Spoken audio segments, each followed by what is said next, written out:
This is CRM Audio, the Microsoft Business Application Podcast, with your hosts, Business Applications MVP Shawn Tabor and Joel Lindstrom. This episode is brought to you by MSCRMaddons.com. With focus on productivity and usability, MSCRMaddons.com is a leading provider of high-quality add-on solutions for Dynamics 365. Whether it's the need for professional documents generated and processed in a single click, keeping your storage costs under control by moving documents to SharePoint or Azure Blob, or simplifying your users' daily tasks by improved navigation and activity handling, MSCRMaddons.com's add-ons will help you drive efficiency and user experience. MSCRMaddons.com solutions are based on the Power Platform and CDS, supporting all first-party application of Dynamics 365 customer engagement. Fully supported free trials are available at www.mscrm-addons.com. We thank MSCRMaddons.com for sponsoring CRM Audio, the Microsoft Business Applications Podcast. Welcome to CRM Audio. How are you doing, Mr. Hobbit? You know, I'm doing well. I am doing well. Thank you for asking. How about yourself? Yeah, I'm doing well. We've had a lot of episodes digging into every single nook and cranny of the release notes. So I want to say up front, we are not going to talk about the release notes, or at least not directly. We might indirectly reference them some point during the podcast, but this is not a podcast about the release notes. No. This is about real stuff. That's right. So in case there's a release notes trigger warning for any of you, rest assured, you're fine listening to this episode. And so one thing that is real stuff is that we can now, as of about a week or two ago, we can now install the bits, or at least the breaking bits of a April 19th release into our sandbox environment. So Correct. In the spirit of exploration and trying things out, I haven't actually done this yet. So I was going to kick it off at the beginning of the podcast and see what happens. Sweet. So, tell all the listeners at home what you're doing as you're doing it. Now, have you done this yet, Shawn? I have not. I meant to, but I have not. All right, so if you hear my clicky mouse, for Neil Benson, I am going to admin.powerplatform.microsoft.com, which is the place to be for the maker experience. This is no more going to settings. No, go here, and from the Power Platform Admin Center, you can see your Organization Insights dashboard. You can access your environments. You can update your data policies. You can get to the admin centers for Flow, PowerApps, Dynamics 365, and Power BI. But what we want to do right now is click on Environments. And again, we're at admin.powerplatform.microsoft.com/environments. And I'm going to pull up my sandbox environment.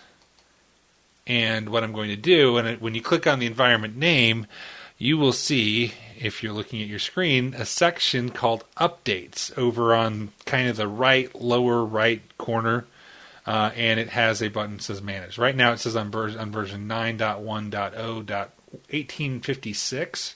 So by clicking Manage by Updates, you have a big purple button that says Activate Now, and it says updating is permanent and can't be undone. Learn more. So what I don't know is, or just what I'm assuming is they will then update as updates to the April 19 release come out. And it's not every feature in the release notes. There, I talked about the release notes, but it's not every feature in the new April 19 release. It's what they call the breaking changes. And that could even be a toolbar changing color, or something that will impact user experience. It's not that we're going to turn on every new feature. Then when we hit Activate Now, we get a dialog button box that says Turn on April 2019 Update with a question mark. This will turn on new platform and app experiences. This can't be undone. Learn more. So, but I as an MVP feel I already know everything, so I don't need to learn more. So I'm not going to click that button. I'm just going to click the Confirm button and let it rip.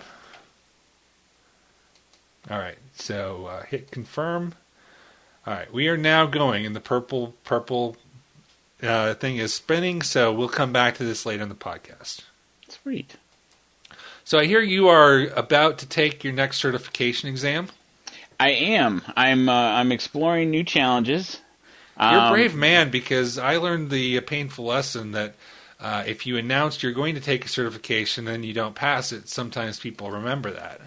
Well, and you know what? I'm okay. If I don't pass this, I'm okay with it because I am really going out of my comfort zone. So, given that I really focus primarily on field service, PSA, customer service, right? I have a lot of projects where I'm dealing with ERP, whether it's F&O or Oracle or SAP. Mm-hmm. Invariably, I'm doing integrations with one of those, right?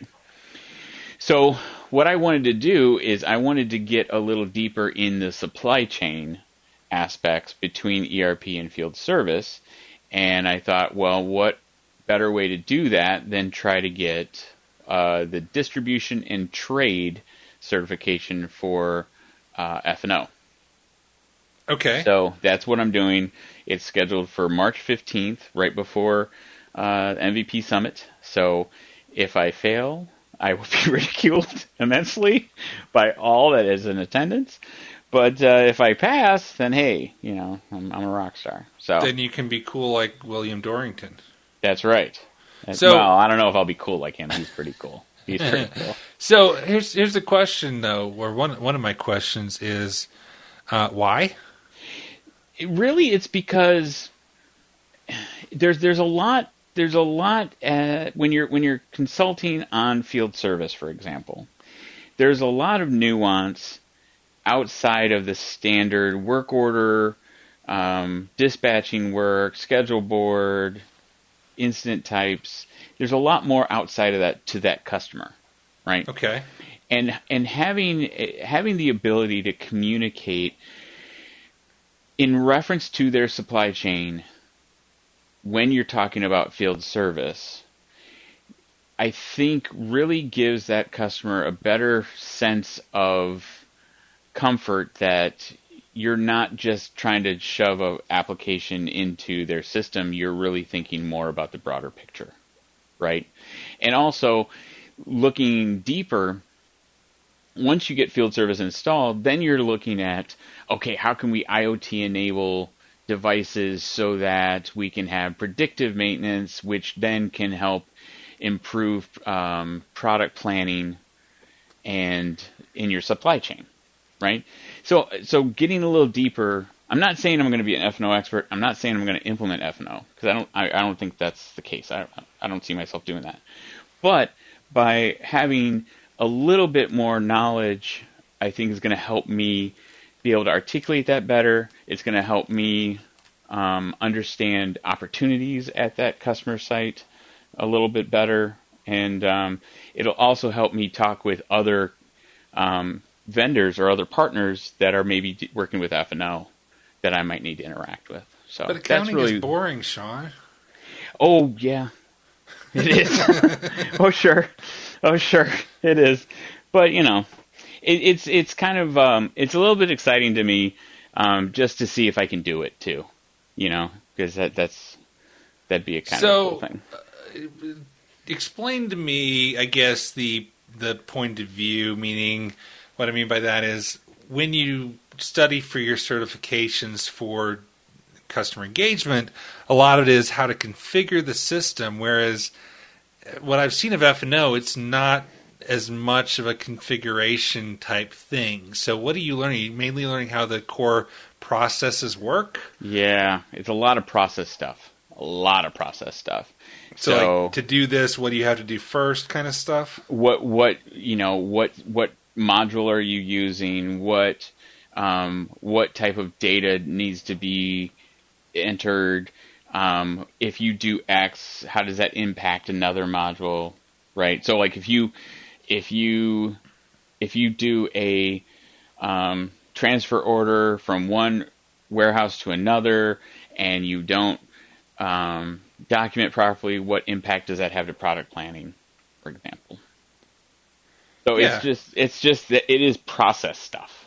So since you've been going through that, mm-hmm. What are your thoughts of the inventory in F&O to the product catalog in customer engagement? I mean, are you understanding it better, or is it something that, are they compatible together? Given that these are going to sync somewhat, how do these fit together now that you're a man of all products? Well, they definitely sync together. They definitely have that ability. I've integrated that in multiple projects, but really, from a field service perspective, what would be amazing is if we were able to expose inventory, through, and I'm not going to use the RN term for that trigger warning, but a future feature coming is that, some F&O objects are going to be in CDS. So being able to expose inventory through CDS, if that's possible, given what's going to be in CDS and what's not, to be determined, that kind of thing would be great. The downside to that is if you have a customer that doesn't necessarily want to implement all of F&O, or we only need the inventory piece to be more robust than what product catalog does, it's kind of an all or nothing thing at this point. There's not an inventory module that you could just install by itself, like you can for customer service. So it's great to be able to integrate to ensure that you're getting all the pricing updates, you're getting all the product updates. So you're getting, if there's anything from engineering that changes through that product life cycle process, you're getting that data back into field service through the CE product catalog. But if we had better visibility into inventory from a field service perspective, that would be amazing. And to me, I have never, I don't have a problem with the way products are stored in Dynamics. It's the price list, discount list, unit of measure structure around like opportunity products that I just find a little bit cumbersome. Right. And all that driving from, the contracts and the agreements in F&O, you could drive those price list creations. You could drive those, in field service. When you have an agreement, you can drive certain price lists to be invoked there. There's a lot more you can do with that. But yes, the standard opportunity management and how you engage with price lists is problematic at best. Right. All right, so just a quick update. My April 19 bits have finished installing in my sandbox environment, and I am now trying to open up the instance in customer engagement to see what's new. Very nice. All right, so have you been practicing? Do you have a sandbox for F&O? How do you prepare for such a test? I do have a sandbox for F&O. You can stand up. One thing I found out at last year's Ignite that was very cool is F&O actually lets you run a 18-month trial. Wow. So you can spin up a trial for a year and a half. So you could go through a whole tax cycle with that thing. You could. You very well could. So yeah, and also I have some friends on the F&O side, like Will and Catherine from the F&O podcast, that they've given me some access to some environments with actual data in it. So that's nice too. So just being able to go through the training modules on DLP and having that environment to visually see what objects they're talking about is helpful. It's kind of been slow going because it's all new, but it's been an interesting process. I'm definitely dependent more on the trial environments than I ever have been for a CE certification, because you know what's in CE, right? Because you work with it every day. I don't work with F&O every day, so that's kind of a neat kind of experience. Okay. So let's see. So the updates that are available to be tested in this are the new sitemap and command bar, updates to the marketing app, and a couple other things. So I'm not going to try them all out during the podcast, but my test of installing the update bits was uneventful. You're done? I'm done. Wow. Well, I mean, that is eventful in the sense that it's not hard to do. So, I mean, the translation there is, especially in the sandbox environment, when you're in an engagement with your client, it's not now that you've heard that how quick it is that you just did it, you can I think it takes a little bit of the stress away from doing that update, right? It didn't blow up and there's no flames coming out of my computer right now. Exactly. So exactly. Yeah. Exactly. And for that was you did it for one of your sandboxes, or did you get an additional sandbox that you could test for this? No, I just did it for one of my sandboxes. Okay. So that sandbox. So yes, you may want to get a new sandbox, copy your stuff over to it, and then do it. But this was not a production environment or a customer environment. Right. Very cool. Well, that's good to know. So we were talking before the podcast about Power Platform, and you have some additional project that you're on now where you're doing some embedded Canvas app stuff, and so we're seeing a big uptake in projects using Power Platform, be it Flow, be it Canvas apps, or Canvas apps embedded in model-driven apps or customer engagement. So what are some of the biggest scenarios or trends that you're seeing? I've got a few written down, but what are the hot apps these days? Well, for me personally, some of the really cool stuff that I've been doing is I've been working on, as you said, embedded Canvas apps to give that really crisp experience when you're in the unified interface form, right? So when you're, for example, if you're scheduling an appointment, popping up an embedded Canvas app within that appointment that talks about all the people that are in the meeting, talks about your recent interactions with them, could give you more details on the account or customer that you're dealing with, things of that nature to give you more context. And also, I have a customer who when you schedule an appointment, you have to classify what kind of meeting it is, and that goes to scoring within their goals and such.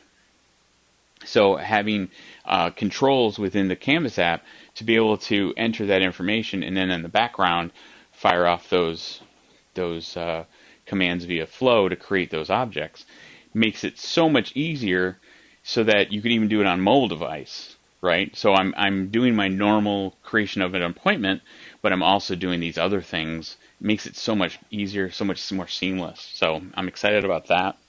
So just a question for those listening who maybe are familiar with Canvas apps but don't know how they're embedded.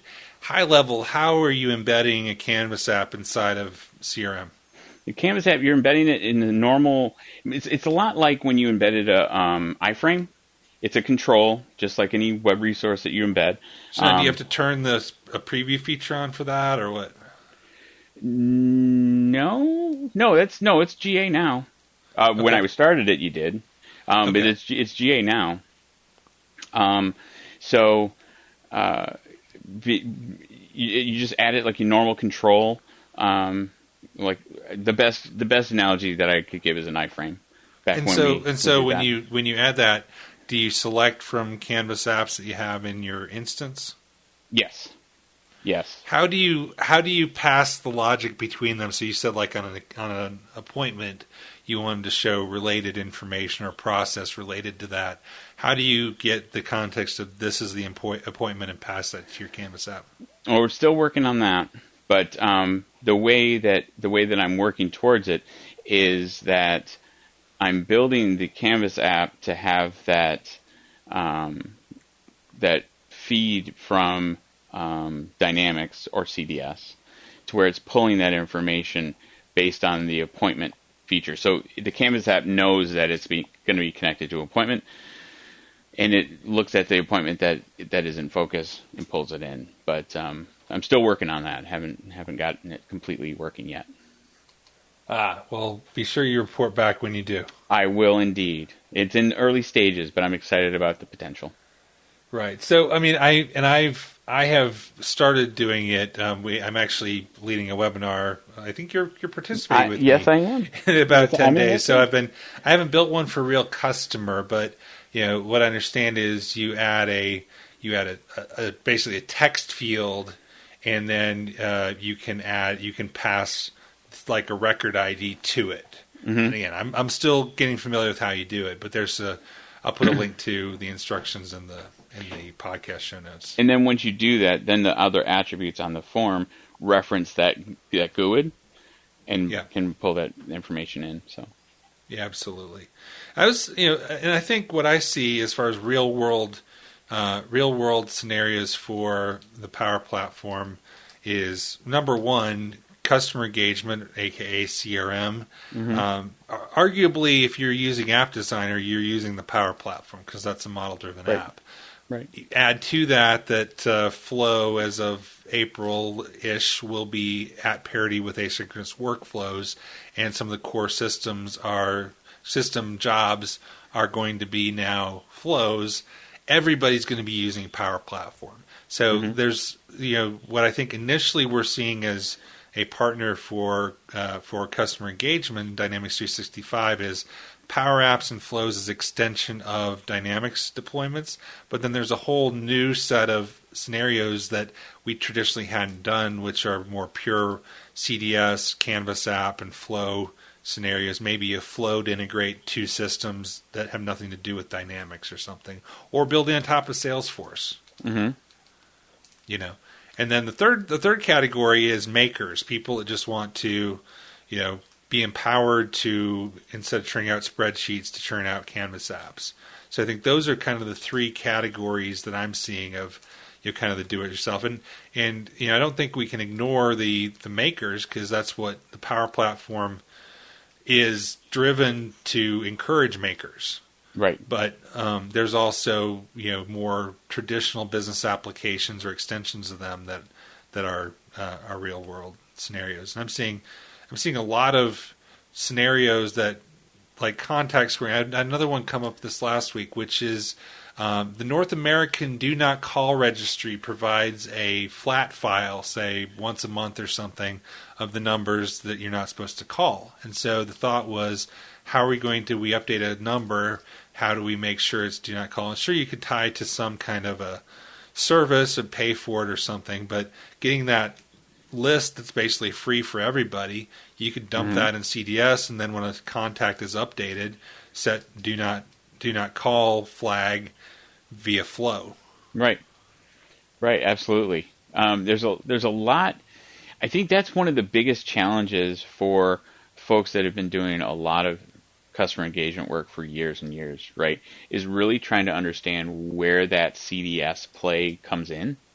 Because, you could say model-driven apps all day long, but realistically, for someone that does Dynamics customer engagement all the time, that is just the same as doing any other form, right? Right. So it took me a while to get that, but understanding that I can create an app that is in the CDS platform under that same structure, that foundational structure, link it, otherwise it would be integrated, but you're linking it to customer engagement. But it can be separate and apart. So it kind of, when you go into engagements now, you really have to understand why or when people need access to what data, right? It's more, to my mind, it's more than the old conversation of, okay, what personas are they so we can create security roles so we can restrict data. Now it's more, okay, is the business process that we're trying to enable different than that? So do we create a separate app for them? Do they need a different experience? Because maybe they're doing admin work where they're processing claims. Let's use that for example, right? They're processing claims all day, and They never ever go to a contact. They never go to an account. They never go to an opportunity. They never go to a case. They just process claims all day. You could very easily create a model-driven app that has the same kind of experience as regular customer engagement, where they're working a queue, they're working, or not even in a queue, they're just working claims, processing them, and then through Flow, it's updating records on the CE side, and they never ever go into customer engagement. That's a completely different experience than what we've been used to all these years. Yeah, I think I see that, and I've got a project coming up that's not claims, but something similar. I guess what I struggle with a bit thinking in that scenario, even if you're just doing claims, I see, at least right now, one difference being the data density on the form. With a Canvas app, feels more like a mobile app to me. And if you want to see a list of 150, 250 claims, that's hard to do on a Canvas app. Right, and that's why I would do it on a model-driven app. But then maybe embed that. And that's where, like, the embedded thing is cool because when we have these integration scenarios, like I've got customers asking me about Jira.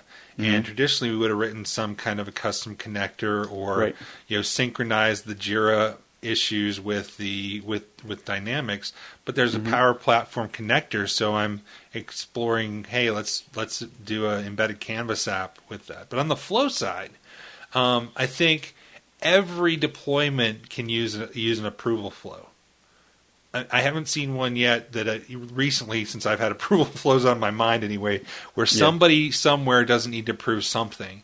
And it's just so much of a better approval process, being an onboarding process or that sort of thing. One thing I did learn that was kind of foggy to me until this week is kind of the security around that approval, because I couldn't quite figure out why are certain people available in the approval for the approver list and some aren't. And what we figured out was when an approval flow, an approver has to have access to every connector in the flow. So if they don't have a Dynamics license, they can't be an approver for Dynamics, which kind of makes sense because you can't have people without a license triggering a change or updating a record in Dynamics. So that's just something to keep in mind, but it's just a convenience thing where I can get the email and do that. So that's one I've seen. That's when I've done an inventory of some of the Power Platform work that we've done, and seems like approval flows lead the list. Yeah, it makes it so convenient to use flow approvals because everything's so well baked in there. That I started down a path, trying to create my own, and I ended up going, no, I'll just make this one work. But you know what my number one ask for the approval flow enhancement is? And that's the dynamic hyperlink.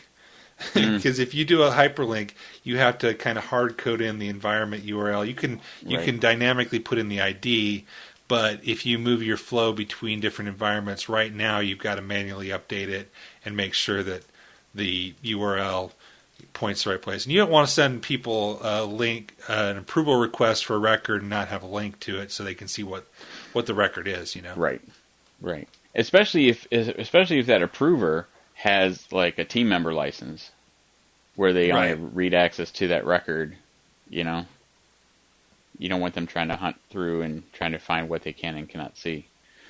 But that's another thing with Canvas apps, giving the appropriate information, limited as it is, on those restricted entities that you can only see, literally you can only read stuff on. That's another great use case for a Canvas embedded into a model-driven app. So I've spoken at some events about the Power Platform like CRM UG and Ignite, and most recently the Microsoft Tech Summit event in Charlotte, which was part of the Ignite Roadshow. And I still have a little bit of nerves when I speak about Power Platform because I wrote my first Power App 6 months ago.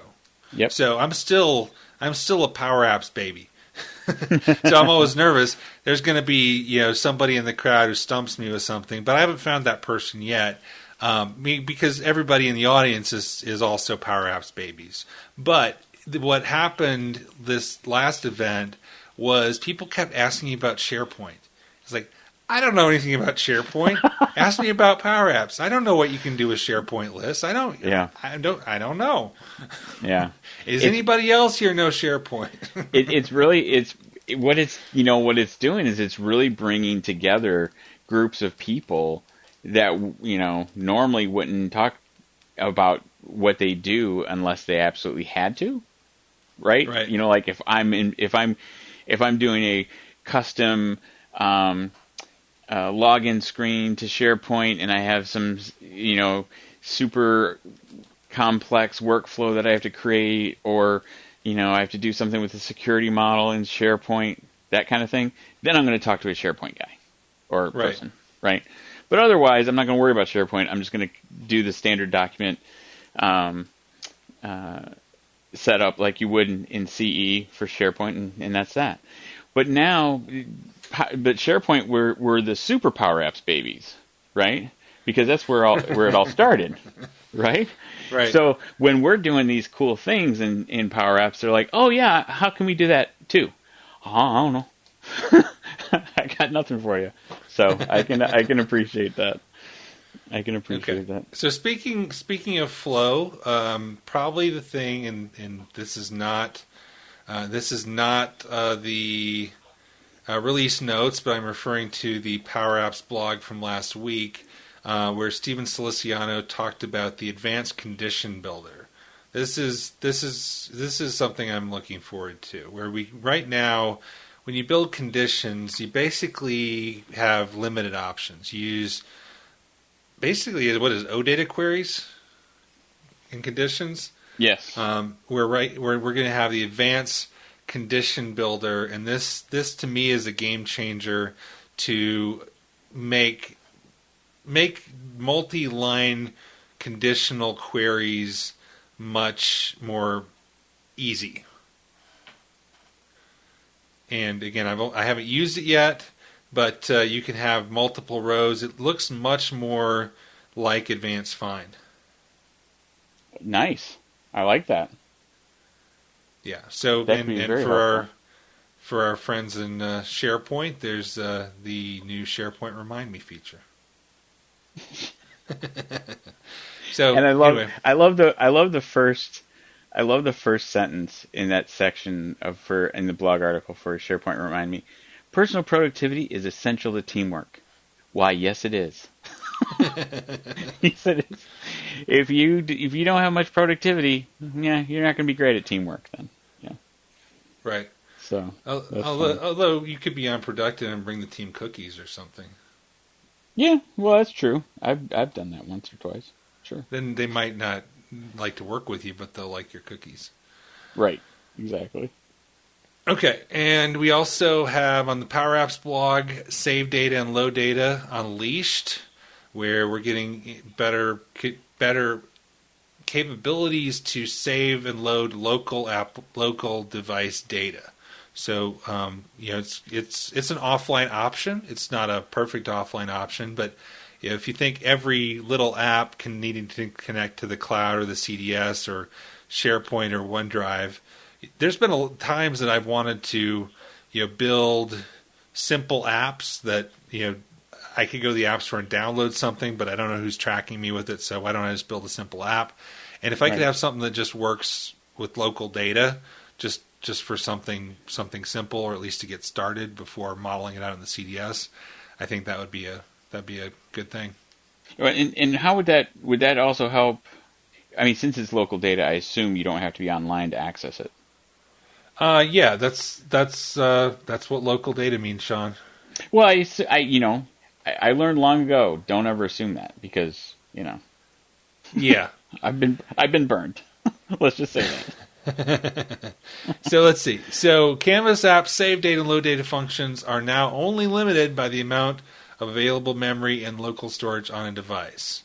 So basically you had these before, but they're now they're now unleashed. They're not as limited as they were before. So that could be storing local images and other things like that. One reason to save data locally is to speed up the load time of your app, so that if it has to go to the cloud, download data for the app to start.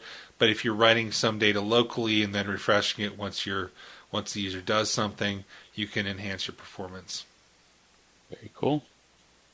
That steps in the right direction for sure. Yeah, it is a preview feature. So there's really 3 different types of features in Canvas apps and Flow. The experimental features you don't want to build with. You just want to play with them, glance at them. But some of those actually never come around. This is actual preview, which means there might be some small changes to it, but it's got sticking power. Gone. Right. Very cool. That sort of thing. Something else that I have not yet gotten to play with, but it's in preview, if I remember correctly. Speaking of Flow, is the capability to create a flow from Visio. Have you gotten to take a look at any of that? No, because I don't have Visio online. You gotta have Visio online, which is $15 a month, and so why don't you go and subscribe to that, and then let me look over your shoulder. Okay. Oh, wait a second. But aren't you my boss? Couldn't you approve that? I don't know. I got some other important lunches and stuff. Okay. I see how it goes. So here's something just kind of random. I've gone probably 3 years without touching knowledge base, and in the last week and a half, I've led 2 training sessions on knowledge management. And how'd that go? Well. I mean, knowledge management is, and my mantra with knowledge management is, it's very easy to use. Creating the content is the hard work. Right. And so I think the knowledge management is great. Biggest thing, I wish you could actually embed pictures in it and store the pictures. I'm hoping that when we have, as we grow in data types we can store, I would love to see the ability to actually store, because you've got to basically set up a server or a cloud storage or someplace and store them. And creating the knowledge base articles is a little bit cumbersome. Although, here's something. I had a Word document, and that Word document used cloud images in it, and copying that Word document to it retained the images. Oh, that's nice. Which I've never seen that before. So that was good. I also find, the structure around versioning of knowledge articles is good, but it's kind of the enforcement of it is up to you. So if I create major version 1 and then minor version 1, 2, 3, 4, and 5, I got basically 5 versions of the same article out there, all of which are active, and I can make one draft or whatever. So, I think that's what I see people struggling with, is just kind of knowing how do I enforce this strategy and this content management strategy. I think that's always the hardest part. Yeah, getting through making sure that the approval process, the whole authoring process is meeting. That's kind of where I've had the most pushback when implementing knowledge management, because the customer either has a system that they already use with a defined process they've been using forever that's different from Dynamics, or it does like 90% of what they need it to, and they just need that additional 10%. So. Well, and like if they have another system like SharePoint that has the master documents, they can always put links to that in a knowledge base article as a way to find it. I also, and I've never, and again, I haven't done knowledge management for a long time, but I did 2 in the last week, and I've done it before, but I've never seen somebody actually use the full approval process. I think most people shortcut it and just create drafts and publish them. Pretty much. Pretty much, yeah. I'm sure somebody somewhere has the 5-step approval process with multiple reviewers and the publisher, but I'm thinking the majority, like 98% of people, probably just create the draft and hit the publish button. Yeah, I've had one project where it actually had all the gate processes, and that was back on, I think it was 2016. Right. Yeah, it wasn't even the new stuff. So, but they had a much more a larger knowledge management staff. They had an actual, department for it. So, and I keep thinking though, if you do have that complex of a process, you're most likely to use a dedicated system for that. Right. Agreed. So it's kind of this weird catch-22 where I think knowledge management is great. It's not the greatest thing out there. There's other things that are dedicated that's the only thing they do and they do it better. But the fact it's included out of the box, it works with portals, it's pretty good. Which is better than what we had before, which was it was terrible. Yeah, agreed. So it's like I'm hoping, because I see a lot they could do with it, and I'm hoping that they enhance it, make it able to work with Canvas apps and that sort of thing. That would be awesome. Make the ability for flows to send knowledge articles. All that would be great. Yeah, absolutely. If you ever want to have a very spirited conversation about knowledge management where you can kind of put it on autopilot and just let her talk, that's with the diva herself, Miss Jelinek. I know this because I insulted the subject tree. Ooh, yeah, don't do that. Don't do that. I think from that's hitting all the numbers for what I'm doing right now. Are you avoiding? I have no tools of the week. Are you avoiding Avengers 4 theories? Yes, completely. Okay. And I know how you love to spoil things, so don't. Well, I'm off Facebook now, so I don't know anything. So. Well, that's true. How is that? It's good. What is that changed like? My life. Okay. I've noticed that I can get more of my work done in work hours. That's the biggest thing. Wow, I don't have as much left over at the end of the day, and that's because I haven't been logging into Facebook once an hour. Right. And you don't get the reminder that, hey, Susie posted blah blah blah.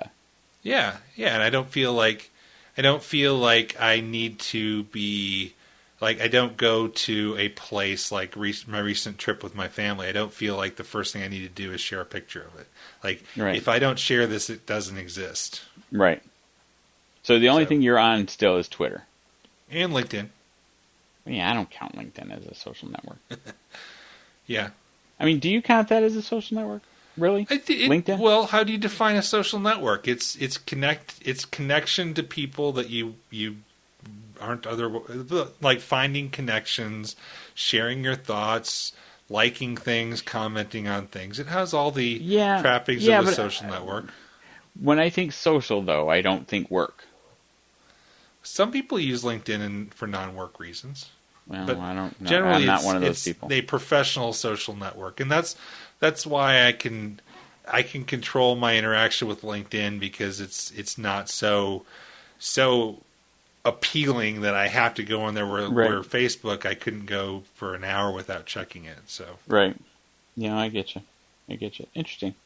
Yeah, I tried doing other ones like Instagram. Failure at that. That's all pictures. I just was like, I don't see the point. I tried a couple years ago. I tried Snapchat, and if you ever want to feel 3,000 years old, go ahead and install Snapchat. See how that treats you. Yeah, don't have a clue how that works. No. I quickly got out of that. I'm just Facebook and Twitter for me. That's it. Nice. Yeah. All right, well, George Dubinsky, wherever you are, I hope you're doing well. Exactly.